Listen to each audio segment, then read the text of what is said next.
अस्सलाम वालेकुम दोस्तों, कैसे हैं आप सब। मैं ज़ुबीना फ़याज़ एक बार फिर आपके साथ मैं शुरू कर रही हूँ एक भेद है ज़िंदगी पार्ट 5।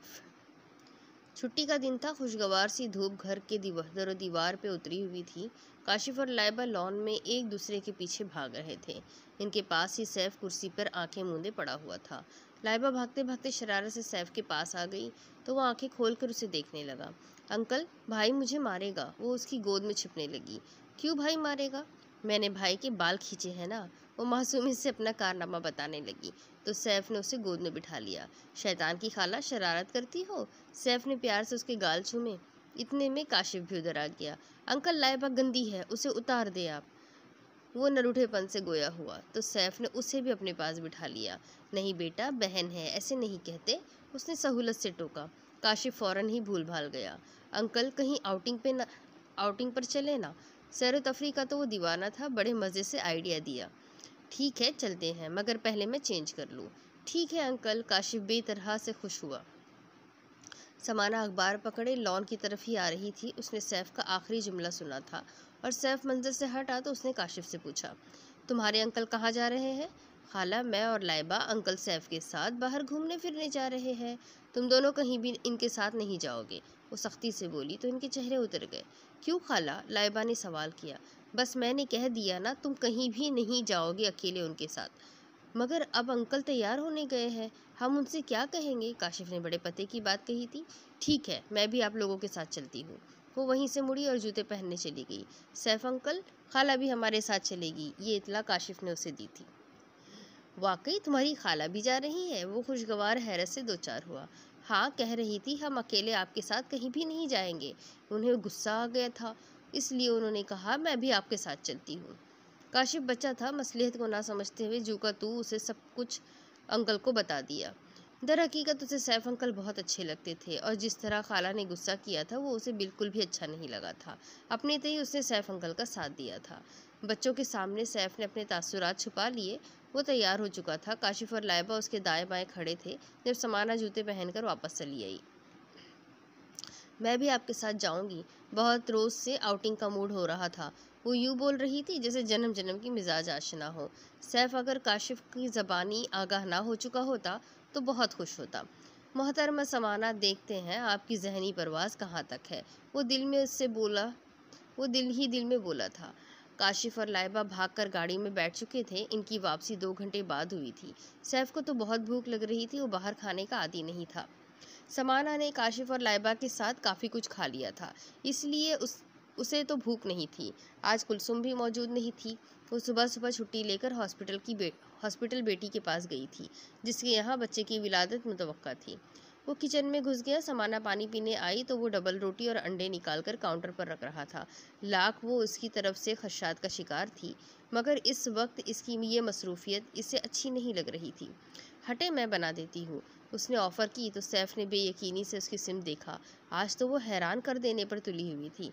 वैसे क्या क्या बनाना आता है आपको? वो सादा से अंदाज में पूछा। सब बना लेती हूँ, अंडे फेंटते हुए उसने भी फ़खरी अंदाज में कहा। वाकई आप सबको बना लेती है। सैफ का अंदाज सहता सुलगा गया। काशिफ और लाइबा दिन भर के थके हुए थे। रात 8 बजे से पहले ही सो गए। समाना ने उन दोनों पे कंबल दुरुस्त किया, ट्यूबलाइट बंद करके ज़ीरो पावर का बल्ब ऑन किया, इन पे सूरतें पढ़कर फूकी। अच्छी तरह इत्मीनान कर लेने के बाद वो उनके पास से उठी और फिर अपने बेडरूम में गई। उस रोज़ के बाद से उसने कमरा अलग कर लिया था। अब उसने जो कमरा रहने के लिए चुना था वो काशिफ और लाइबा के बेडरूम के ऐन सामने था। यहाँ से वह अच्छी तरह नज़र रख सकती थी। सैफ मुकम्मल तौर पे इससे बेगानगी बरत रहा था। वो खुश थी कि उसने सैफ को बहला लिया है। यही इसकी गलतफहमी थी। वो एक एक चीज़ और हरकत पे नज़र रखे हुए था। वो इससे लापरवाह होकर भी लापरवाह नहीं था। न जाने क्या वक्त था जब उसकी आँख खुली। उसने घड़ी की सिम देखा जो रात के 11:30 बज रहे थे। उसे प्यास लग रही थी। साइड टेबल पर पड़े जग से गिलास में पानी उंडेलकर उसने पिया। आज वो जल्दी सो गई थी, इसलिए आँख दोबारा खुल गई। उसने पानी पीकर दोबारा सोने की कोशिश की तो जी में आया कि काशिफ और लाइबा के बेडरूम की तरफ झांक लिया जाए। जूते पहने बगैर उसने उठकर अपने कमरे का दरवाज़ा खोला तो सर्दी से कपकपा गई। स्वेटर सोने से पहले उसने उतार दिया था। गर्म बिस्तर से उठकर बाहर आई तो सर्दी का एहसास हुआ। उसने दरवाजे का लॉक घुमाया। हाय, ये क्या! लाइट बंद थी। हालांकि उसे अच्छी तरह याद था कि उसने 0 पावर का बल्ब ऑन किया था। उसने स्विच बोर्ड से टटोल कर ट्यूबलाइट ऑन की तो धक से दिल रह गया। खाली कमरा भाई भाई कर रहा था। काशिफ और लाइबा कहीं नहीं थे। लाइबा का टेडी बियर भी गायब था। इसे साथ लिए बगैर वो सोती नहीं थी। इसके दिल में एक बीट मिस हुई। वही हुआ जिससे खौफजदा थी। वो दबे पाँव आकर इसका सबसे कीमती असासा लूट कर ले गया था और उसे खबर तक ना हुई थी। वो वहाँ से भागती हुई सैफ के बेडरूम तक आई। एक मोहम से उम्मीद के सहारे आई थी। दरवाज़ा लॉक नहीं था। इसके हाथ मारने की देर थी जो पट करके खुल गया। सामने जहाज़ी बेड पे वो सैफ के साथ नीम दराज फिल्म देख रहे थे। एक दिन एक अनदेखे गुस्से ने इसे मगलूब कर डाला। मेरी जान निकालने में तुम लोगों ने कसर नहीं छोड़ी थी। पूरी कुव्वत से पहले उसने काशिफ और फिर लाइबा को थप्पड़ रसीद किया। इससे पहले कि दोबारा वही अमल दोहराती, सैफ ने सख्ती से उसका हाथ पकड़ लिया। इन्हें क्या कहती हैं? मुझसे बात करें। मैं ही इन्हें यहाँ लेकर आया हूँ। काशिफ ने बहुत रोज़ से मुझे बेबीज़ डे आउट मूवी का कहा हुआ था। मैं आज ये सोच कर ले आया कि इन दोनों का लॉन्ग वीकेंड है, फिल्म देखकर बहल जाएंगे। मैंने टीवी लाउंज में लगाकर नहीं दी कि बच्चे हैं और अकेले हैं, इसलिए अपने बेडरूम में ले आया। इसमें इतना गज़बनाक होने की क्या बात है? उसने झटके से उसकी कलाई छोड़ी तो तकलीफ़ की शिद्दत से उसकी चीख निकलते निकलते रह गई। इसने बड़े शौक से काले और सुर्ख सूट के साथ मैचिंग चूड़ियाँ पहनी थी जो सैफ के आहनी हाथ की गिरफ्त में करची करची हो गई थी। समाना की कलाई से खून निकल रहा था। सैफ मुड़कर दोनों बच्चों को चुप कराने लगा जो समाना के रद्द अमल की वजह से सहम कर रो रहे थे। हालांकि कुछ देर पहले वो सैफ अंकल के साथ कितने आराम से मूवी देख रहे थे। उन्हें सैफ अंकल बहुत अच्छे लगने लगे थे, खाला से भी ज़्यादा, क्योंकि वो उनसे बहुत प्यार करते थे। वो खाला से छुपकर इन दोनों के लिए बहुत सी चीज़ें लाते थे, उन्हें कहानियाँ सुनाते थे। काशिफ तो अंकल सैफ से कुश्ती भी लड़ता था। कितनी दफ़ा जब खाला रात को सो जाती तो अंकल सैफ इनके बेडरूम में आ जाते, इनके साथ मज़े मज़े की बातें करते। लाइबा बड़ी हसरत से काशिफ से कहती, काश हमारे पापा भी अंकल की तरह होते।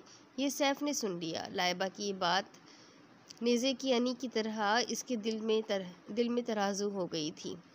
लाइबा, तुम मुझे बेशक पापा कहा करो, उसने लाइबा से कहा।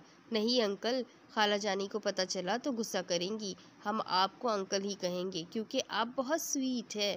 लाइबा की इस बात पे सैफ ने इसका गाल चूम लिया था। अब इसी गाल पे समाना ने बेरहमी से चाटा मारा था। दोनों उसके पास दबक गए थे। आई एम सॉरी काशिफ और लाइबा, मुझसे गलती हो गई है। उसने लाइबा को सैफ के बाजू के घेर से निकालना चाहा तो वो और भी शिद्दत के साथ सैफ के साथ चिमट गई। मैं अंकल के पास सोऊंगी। और मैं भी, लाइबा के साथ साथ काशिफ ने भी ऐलान कर दिया। आप लोगों ने मुझे माफ़ नहीं किया। खाला, आप बहुत गंदी हो गई है। काशिफ की आंखों में आंसू चमक रहे थे।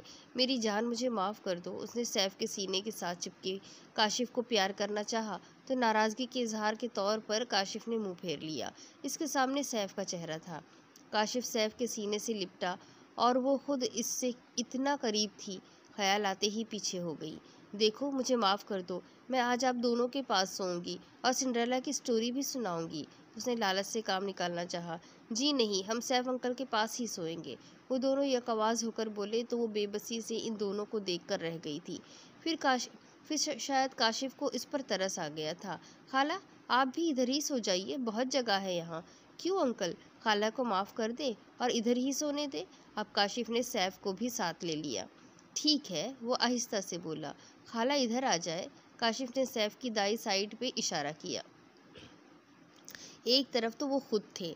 लाइबा का सर सैफ के सीने पे था जबकि काशिफ उसके बाजू पे सर रखे लेटा हुआ था। सैफ ने बड़ी गहरी निगाहों से इसकी सिमत देखा। काशिफ बेटा, मेरे कमरे में एक जिन है, अगर तुम्हारी खाला जानी को खा गया तो। सैफ अंकल, आप बहुत स्ट्रांग है। जिन ने आपको देखा तो खाला को छोड़कर भाग जाएगा।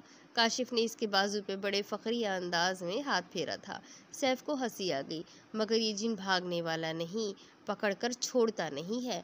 खाला ने आपके साथ जो किया है वो उसे अच्छा नहीं लगा है। समाना को गुस्सा आ गया कि बच्चों के सामने वो किस किस्म की बातें कर रहा है। समाना सोफे पे जा बैठी। सैफ ने दोबारा मूवी लगा दी थी। कुछ ही देर में बच्चे भूल भाल गए। लाइबा टीवी देखते देखते सो गई। काशिफ को भी नींद आ रही थी। सैफ ने उठकर टीवी बंद किया और दरवाज़ा लॉक किया। समाना का दिल हलक में धक धक करने लगा। ये जिन स्ट्रॉन्ग है तो क्या हुआ, इसके सीने में भी दिल है, बेईमान हो सकता है। वो बोलते बोलते उसकी तरफ झुका था। उसने समाना के कंधे को अपने फौलादी हाथ में पकड़ा तो उसने सर ऊपर उठाया। आज तो आपने जो किया इसमें माफ़ी है। अगर आइंदा इस तरह हुआ तो अच्छा नहीं होगा। ये बिन माँ बाप के बच्चे हैं। हत्ती अलम खान वो आहिस्ता आवाज़ में बोल रहा था, मगर इसके लहजे की दरिश्तगी वो अच्छी तरह महसूस कर सकती थी। वो पीछे हटा तो उसने इत्मीनान की सांस ली। मैं अपने कमरे में सोने जा रही हूँ। वो उसके तेवरों से खाइफ हो गई थी। जिनसे डर गई है? ओह सॉरी, भूल गया था। आपको तो दुनिया जहान के मर्दों से डर लगता है। शादी जैसे बंधन के नाम से आपको तो नफरत है। वो गजब की अदाकारी कर रहा था।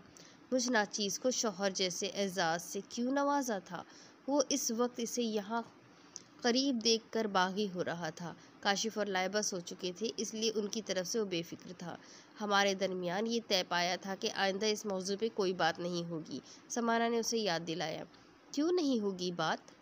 अभी बात हुई कहाँ है? मैं फरिश्ता तो नहीं हूँ। सैफ उसे जान कर डरा रहा था। समाना के चेहरे का रंग उड़ा हुआ था। वो दरवाजे के पास खड़ी थी। सैफ हटे तो वो बाहर निकले। वो आगे चट्टान की तरह खड़ा हुआ था। तो खुदा है न मेरा इश्क फरिश्तों जैसा। दोनों इंसान है तो क्यों इतने हिजाबों में मिले? उसने बड़े जज्ब के आलम में शेर पढ़ा था। आगे से हटे, मैं जाऊं। सैफ के बदलते अंदाज से सारी बहादुरी वो भुला गई थी। मेरे पास आओ तो मोहब्बत से मोहब्बत करना सिखा दूं। उसने समाना की चोटी से आज़ाद आवारा लट को अपनी उंगली से छेड़ा था।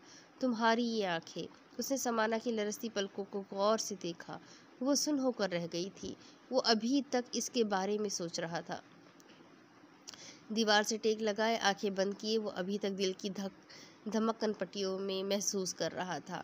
ये शख्स बहुत बेबाक है। किसी जज्बे के आँच से दहकती इसकी गहरी ब्राउन आंखों पर वो तस्वीर चमकी थी। मगर मुझे क्या हो गया था? क्यों बुद्ध बन गई थी? वाकई इस शख्स में ज़र्रा भर भी शर्म नहीं है। उसने बड़े आराम से सैफ को मोर्द इल्ज़ाम ठहराया। तेज़ रोशनी में उसने अपनी कलाई देखी, जहाँ पे खून खुश्क हो चुका था। एक चूड़ी भी सलामत नहीं बची थी। कैसे डांट रहा था मुझे, जैसे काशिफ और लाइबा की बड़ी परवाह हो उसे। और इन नादानों को देखो कैसे चिमट रहे थे उससे, जैसे सगा बाप वही है। धोखा ही धोखा है। क्या सच क्या झूठ है मुझे नहीं पता, मगर मुझे खुद को और काशिफ के साथ लाइबा को भी बचाना है। बहुत मासूम है दोनों। उन्हें खूबसूरत चेहरों के पीछे छुपे मकरूह इरादों की क्या खबर?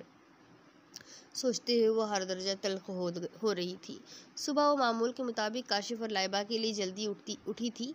कुलसुम नाश्ता बनाकर इन दोनों के लिए लंच बॉक्स तैयार करती। इतने में समाना उन्हें यूनिफॉर्म पहना देती। कुलसुम कल से बेटी के पास थी।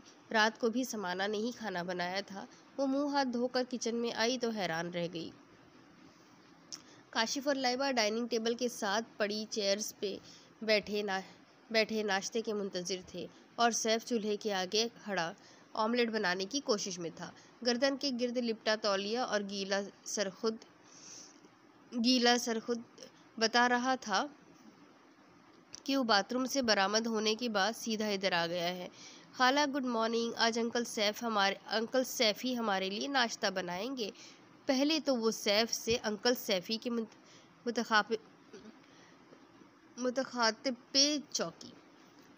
एक रात में ही वो इससे इतने करीब हो गए हैं कि बेतकल्लुफ़ी पे उतर आए हैं। यही हाल रहा तो वो इसे भूल जाएंगे और सैफ नाम के इस धोखेबाज के हत्थे चढ़ जाएंगे। इसके जहन में आग से सुलगने लगी। काशिफ और लाइबा मुझे उठा देते ना, खाला अंकल कह रहे थे आज हमारे लिए खुद नाश्ता बनाएंगे। लाइबा बड़े फ़ख्र से बोली थी। फिर इसके वहीं खड़े खड़े सैफ ने ऑमलेट के साथ सेके हुए टोस्ट टेबल पे उन दोनों के सामने रखे। उन्होंने बड़े इत्मीनान से नाश्ता किया और दूध का गिलास भी पी लिया। हालांकि काशिफ दूध पीने का चोर था, अब एक सांस में गिलास चढ़ा गया था। खाला, आप भी नाश्ता करें ना। लाइबा ने उसे वहाँ ऐसे ही खड़े देखा तो दुपट्टा पकड़ा और वो जबरन मुस्कुराई। मैं अपने लिए नाश्ता खुद बना लूँगी। वो इतना आहिस्ता बोली कि आवाज़ सिर्फ उसी तक पहुँच सकी। मेरे लिए भी नाश्ता बना देना। वो काशिफ के साथ वाली चेयर पर बैठ चुका था। अंकल, आप नाश्ते में क्या क्या खाते हैं? उसने बड़े इश्तियाक से पूछा था। यार, आजकल सर्दियाँ हैं, मैं पराठे के साथ अंडा खाता हूँ, दूध पीता हूँ, फ्रूट्स भी खा लेता हूँ और जूस भी पीता हूँ। तभी आप इतने स्ट्रॉन्ग हैं। मैं चाहता हूँ मेरे मसल्स भी आपके जैसे हो जाएंगे। आप बड़े हो जाइए, मैं खुद आपको जिम लेकर जाऊँगा। काशिफ समाना गुस्से से बोली थी। जी खाला। वो इसकी तरफ परेशान निगाहों से तकने लगा। जल्दी से नाश्ता करो। वो पराठा यूँ जल्दी जल्दी बेल रही थी जैसे कुश्ती लड़ रही हो। फ्राई अंडा और पराठा उसने पटकने वाले अंदाज में टेबल पे रखा था। वो मुड़ ही रही थी जब सैफ ने उसके दुपट्टे का कोना पकड़ा। इस तरह मैं नाश्ता करने का आदी नहीं हूँ। तो फिर? वो भड़की। अपने हाथ से करवाओ ना, वो बड़े मज़े से बोला। काशिफ लाइबा के साथ उठ चुका था, इसलिए अब उसे परवाह नहीं थी। तवे पे रोटी जल रही है। उसने दुपट्टा छुड़ा लिया और मुड़ी। गुस्सा अंदाज और आवाज़ से छलक रहा था। मसला ये था, वो उससे खुल के कुछ कह भी नहीं रही थी, क्योंकि वो अगर एहसान जताने पे आ जाता तो किसी का दिल भी जल रहा हो तो अब वो उसके पीछे खड़ा था। वो हरकत करने के काबिल भी नहीं रही थी। मैं तो खुद को हार चुका हूँ, तुम्हें कुछ नहीं होता, वो उसके कान में बोला था। समाना को उसके लहजे की आंच रुखसारों पे महसूस होने लगी। डॉक्टर अदनान साइकेट्रिस्ट है, इसके पास चलोगी? किस लिए? ब्रेन वॉशिंग के लिए, क्योंकि आपके जहन में जो खुन्नस है शादी ना करने के हवाले से ठीक हो जाएगी। फिर बताऊंगा कि आप। इसका जुमला पूरा होने से पहले वो हट गई। इसकी बेबाकी पे वो पानी पानी हो गई थी। बमुश्किल तमाम उसने पराठा सेक कर तवे से उतारा था। वो नाश्ता किए बगैर ही चला गया तो उसने सुकून का सांस लिया। उसने नाश्ता क्यों नहीं किया था, इस सवाल का जवाब ढूंढने के लिए इसके पास वक्त नहीं था। काशिफ और लाइबा स्कूल चले गए। वो आज ऑफिस सिर्फ थोड़ी देर के लिए गई। बाहर वापसी के लिए निकलते हुए इसकी नज़र ज़िशान पे पड़ी। साथ मैनेजर साहब भी मौजूद थे। वो कसदन ओट में हो गई। ज़िशान बहुत कमज़ोर लग रहा था, उसे दुख सा हुआ। दूसरे रोज़ वो ऑफिस गई तो मेज़ पे ज़िशान का इस्तीफ़ा पड़ा हुआ था। मुजरिम ना होते हुए भी वो खुद को गुनहगार समझ रही थी। उसे अच्छी तरह एहसास था कि ज़िशान ने क्यों रिज़ाइन दिया है। वो उसका सामना करने से कतरा रहा था। वो घर वापस आई तो कुलसुम परेशान सूरत लिए गेट के आगे ही टहल रही थी।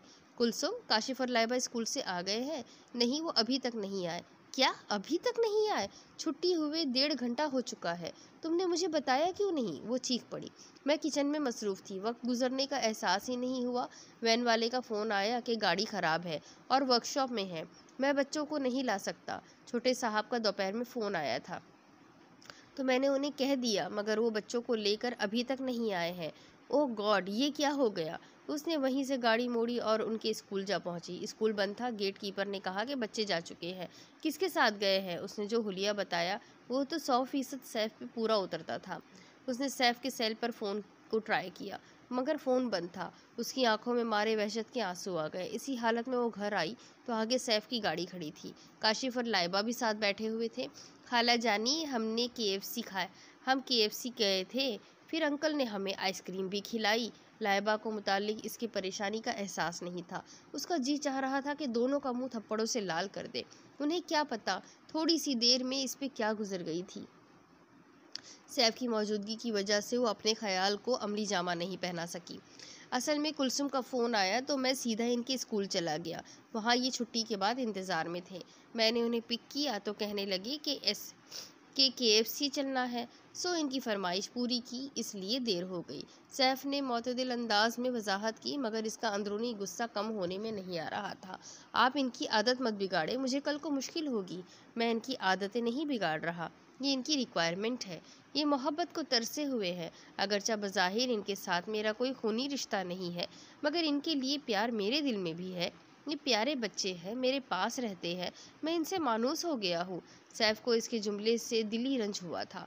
आप इन्हें रोके, इन्हें बताएं मेरा इनके साथ कोई रिश्ता नहीं है, और ये कि मैं बहुत गंदा हूँ, इन्हें नुकसान पहुँचा सकता हूँ। समाना साहिबा, दुनिया को अपनी ऐनक से देखना छोड़ दे, एक लाठी से सबको मत हाके। सैफ इसके कटीले जुमले दोहरा रहा था जो वो वक्तन फवक्तन काशिफ और लाइबा से कहती आई थी। वो बच्चे थे, सैफ का रवैया देखकर उसे हर बात बता देते थे। वो सख्त शर्मिंदा हो रही थी। इन दोनों ने सैफ के सामने उसकी नज़रें ही झुका दी थी। वो अपने बेडरूम में बंद हो गया था। वो दोनों बहन भाई भी बदमज़ा हो गए थे।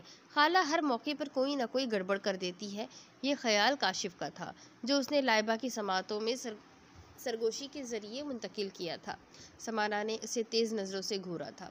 काफ़ी देर गुजर गई, सैफ बाहर नहीं आया तो काशिफ ने इसके कमरे का दरवाज़ा नॉक किया। लाइबा उसके साथ पीछे थी। सैफ के बाहर निकलने पे दोनों उसके दाएं बाएं खड़े हो गए। सॉरी अंकल, हमारी वजह से आप हर्ट हुए। काशिफ ने उसका हाथ पकड़ा हुआ था। अरे नहीं फ्रेंड्स, ऐसा कुछ नहीं है। उसने अपने तासुरात नॉर्मल कर लिए और उन्हें उठाकर अंदर ले आया। तुम्हारी खाला जानी पागल है, देखना मैं करता क्या हूँ उनके साथ। हाँ अंकल, खाला इतनी ज़्यादा बदल गई है शादी के बाद। वो बेइख्तियार हंसता चला गया। काशिफ ने बड़े अंदाज से कहा था, क्या तब्दीली आई है तुम्हारी खाला में? वो दिलचस्पी से पूछ रहा था। अब हमें कहानियाँ भी नहीं सुनाती है, ना ज़्यादा बात करती है। और क्या क्या करती है तुम्हारी खाला जानी? उसने खाला जानी पे जोर देकर कहा। अब तो हर वक्त गुस्सा ही करती रहती है। ना करो, ये ना करो, वो ना करो, अंकल के साथ बाहर मत जाओ। उसने फिर भांडा फोड़ा था। समाना साहिबा, इतनी बेएतबारी, अब मज़ा चखो। इतने गए गुजरे नहीं हैं हम कि जो चाहो करती फिरो। वो फैसला करके मुतमईन नज़र आ रहा था। अगले दिन हम मरी चलेंगे, सुनो, स्नोफॉल देखने, और फ्राइडे को और रात वहीं उस स्टे करेंगे।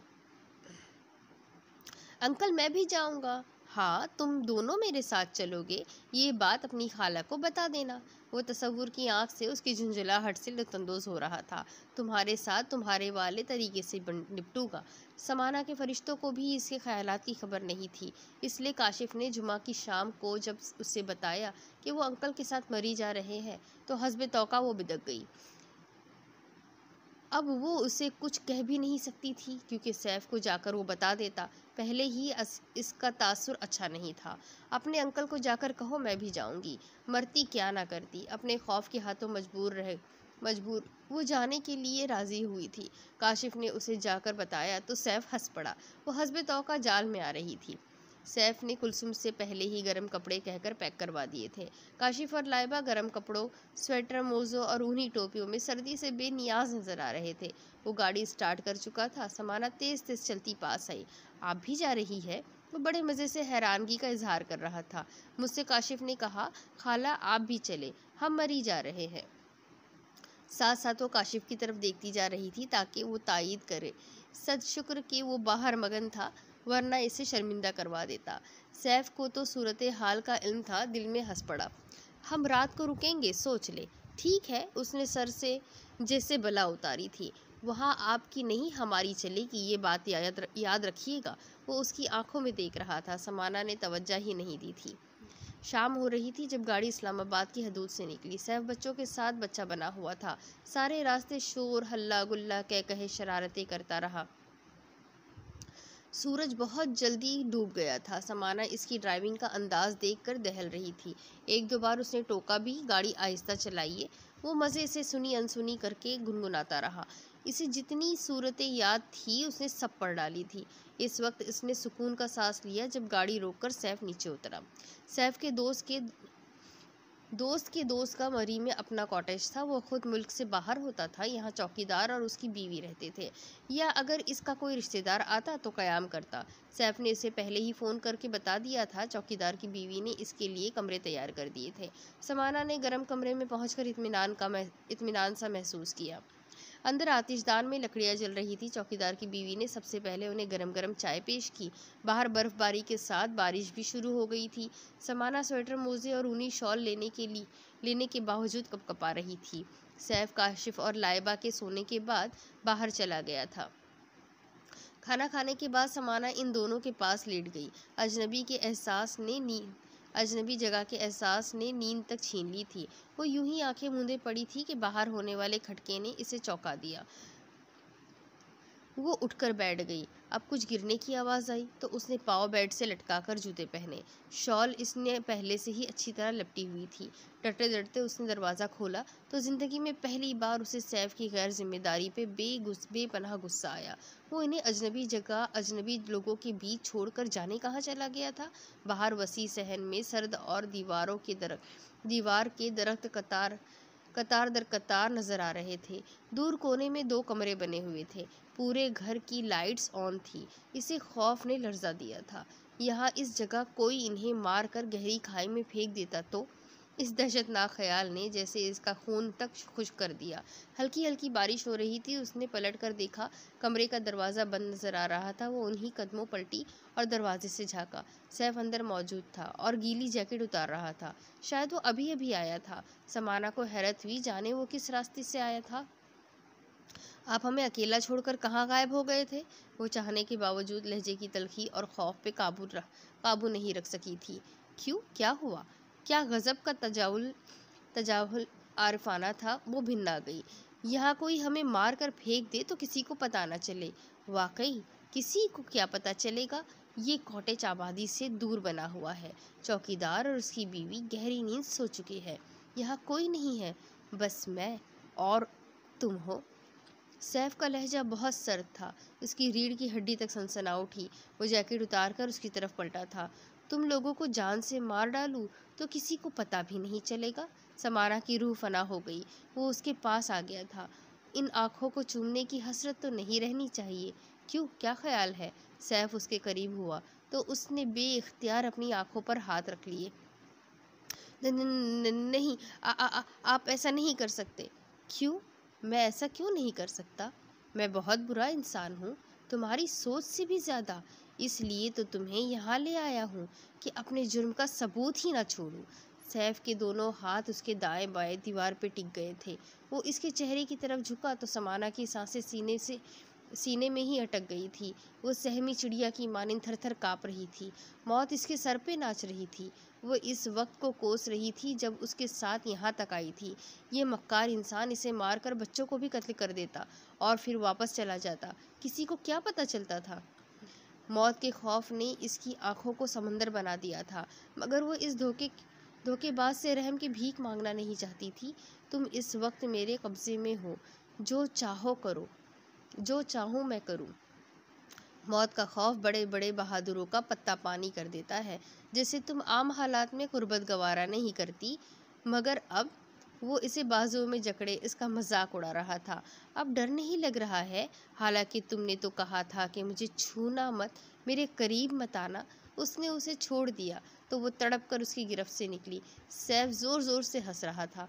वो इसकी धोखेबाजी जान गई थी। वो इसे सिर्फ खौफजदा कर रहा था। यहाँ काशिफ और लाइबा के पास सो जाए, मैं साथ वाले बेडरूम में हूँ। वो शराफत के दायरे में वापस आ गया था। फिर समाना सख्त कबीदा थी। डर लग रहा था तो मैं इधर ही रुक जाता हूँ। जी नहीं, इसका लहजा बहुत सख्त था। कमबख्त ने किस तरह हौलनाक मजाक किया था। वो सचमुच में डर गई थी। मुझे आप दिल में कोस रही होंगी कि कैसा इंसान है। आपकी आंखों में डोलती बेएतबारी ने मुझे ये मजाक करने पर उकसाया। ये मजाक था। अगर मेरा हार्ट फेल हो जाता तो? इतनी जल्दी हार्ट फेल नहीं होने देते, अभी तो बहुत कुछ होना बाकी है। मेरा मतलब है आपका डर, खौफ, जो कि आपका खुद साख्ता है, इसे दूर करना ज़रूरी है। इसके लहजे में कुछ ऐसा ज़रूर था कि समाना की पलकें झुक गई। वो स्लीपिंग ड्रेस लिए इसके करीब से गुजरा तो वो पीछे हो गई। टकराव से डरती है? इसके बेबाक जुमलों ने इसकी पेशानी अरकालूद कर दी। समाना ने निगाहें चुरा ली। मान नहीं तो उड़ूंगा। Okay, good night. वो सामने से गायब हो गया तो समाना अपनी उभरती डूबती डोलती धड़कनों को संभालने लगी।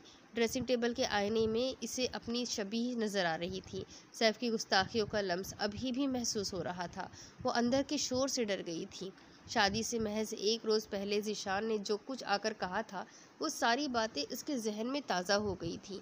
समाना, आप ये शादी करके बहुत पछताएंगी। मैं ये नहीं कहता कि आप मुझसे शादी करें, आप किसी और जगह कर ले, मगर यहाँ मत करें। क्योंकि इसके चेहरे पे इज़्तिराब था। आप मुझे गलत और लालची समझती हैं। बखुदा मेरे दिल में ऐसा कोई ख्याल नहीं। अगर अम्मी के दिल में ऐसी कोई बात है तो होगी। मैंने कभी आपकी जायदाद के बारे में सोचा तक नहीं। हाँ, मैं ये इकरार ज़रूर करता हूँ कि मैं आपको टूट के चाहने लगा हूँ। आपके बगैर मेरी ज़िंदगी वीरान गुजरेगी समाना। ज़ीशान का लहजा भर्रा गया था। आपको शक है ना कि आपकी घर और गाड़ी पर हमले मैंने कराए? ऐसा नहीं है। ये सारा खेल अशर भाई का रचाया हुआ है। उसने समाना के सर पे जैसे कि बम फोड़ दिया। आप झूठ बोल रहे हैं ना? समाना आपको अपनी ही आवाज़ खोखली सी लगी। मैं झूठ नहीं कह रहा, सच कह रहा हूँ। मेरे पास नाकाबिले तरदीद सबूत है। मैंने बड़ी मेहनत से इसके राज का खोज लगाया है। सैफ अशर का सबसे करीबी दोस्त है और उसके साथ आपकी शादी हो रही है। मुझे शक है कि वो अपना मकसद निकाल कर वापस चला जाएगा। मुझे तो इसके पीछे गहरी साजिश दिखाई दे रही है। अभी मुझे पता नहीं है, मगर इंशाअल्लाह ये हकीकत भी आपके सामने लाकर रहूँगा। आप बस कोई भी बहाना कर दे। ज़ीशान के लहजे और बातों में ऐसा यकीन था कि वो ईमान ले आई थी। मैं अब क्या करूं? सुबह निकाह है। ऐसा ना हो कि मेरे इनकार की वजह से ये लोग मुश्तइल हो जाए। वो बेहद परेशान हो गई थी। समाना, जब तक इसका मकसद पूरा नहीं हो जाता आप बखैर रहेंगी, वरना शादी के बाद आप मुसलसल खतरे की ज़िद में रहेंगी। ना सिर्फ आप बल्कि बच्चे भी। इस तरह तो आप इनके लिए तरने वाला साबित होंगी। आपको बहुत ज़्यादा एहतियात की ज़रूरत है। नहीं ज़ीशान, शायद ऐसा ना हो। अगर इस वक्त मैं पीछे हटी तो ये लोग होशियार हो जाएंगे। परेशानी के बावजूद उसका जहन काम कर रहा था। ज़ीशान जाते जाते उसके सामने रुका, उसे गौर से देखा और बाहर निकल गया। वो उसे परेशानियों के हवाले करके चला गया था। वो कमरे में मुसलसल चक्कर लगा रही थी। वो तसव्वुर की आँख से देख रही थी। वो दुल्हन बनी हुई है, निकाह के वक्त निकाह ख्वाह के पूछने पे साफ इनकार कर देती है। तब सैफ और अशर, काशिफ और लाइबा को गायब करवा देते हैं। ये तसव्वुर इतना जानलेवा था कि वो लरस सी गई थी। शादी का ये जुआ उसने खेलना ही था। काशिफ लाइबा की ज़िंदगी इसे बहरहाल हर चीज़ से ज़्यादा अजीज़ तर थी। वो इन्हें क्यों दांव पे लगाती? अब उसे खुद ही कुछ करना था। उसने सोच लिया था। ऐन शादी के रोज़ ज़ीशान की खुदकुशी ने इसे बेहद अजियत दी। इसे ये भी पता था उसने इंतहाई मायूसी और बेदिली की हालत में ये फ़ैल सरअंजाम दिया होगा, मगर अल्लाह का शुक्र था उसकी ज़िंदगी बच गई थी। समाना एक रोज़ बाकायदा इसके पास गई थी, उसे समझाया था। अब वो इसके ऑफिस से रिज़ाइन देकर खुद को संभालने की कोशिश में लगा हुआ था। वो खुश थी कि ज़ीशान इस जज्बाती धचके से संभल रहा है। अब इसे सैफ के इरादों का पता चलाना था। ज़ीशान के अल्फाज की सच्चाई परखने के लिए सैफ और अशहर के ताल्लुक़ को उसने समझना था, और ये इतना आसान नहीं था। वो पल पल काशिफ और लाइबा की हिफाजत के ख्याल से चौकन्ना रहती थी। इसे अपने आप को भी बचाना था सैफ के अंदाज़ों से, जो दिन ब दिन सरकश होते जा रहे थे। ज़ीशान ने जो कुछ इसे कहा था, अब सैफ पे ज़्यादा एतबार नहीं रहा था। इसका हालिया रवैया इस शक को और भी तक़वियत दे रहा था। समाना से उठा ही नहीं जा रहा था। आने वाले दिनों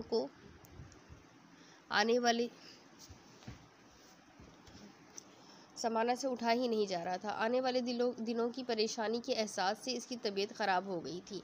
सर में दर्द से जैसे धमाके हो रहे थे और जिस्म अलग बुखार की वजह से तंदूर बना हुआ था। लाइबा अपने नन्हे नन्हे हाथों से उसका सर दबा रही थी। पूरा दिन वो अपने कमरे से बाहर नहीं आई थी। सैफ ने यूं ही काशिफ से पूछा था, वो खुखार सी खाला जानी नज़र नहीं आ रही है? तब उसे पता चला कि उसे तो बुखार है। अब इसके आगे की स्टोरी मैं आपको अगली किस्त में सुनाती हूँ कि समाना कैसे पता लगाएगी कि इस अशर और सैफ के रिलेशन से क्या प्रॉब्लम है। अशर और सैफ इसके साथ में क्या करना चाहते हैं? क्या सचमुच यही लोग हैं जो उसे धोखा दे रहे हैं या नहीं, या ये सब इसकी गलतफहमी है? ये सब कुछ जानने के लिए मेरे साथ बने रहे। अगली किस्त में फिर मिलेंगे। अल्लाह।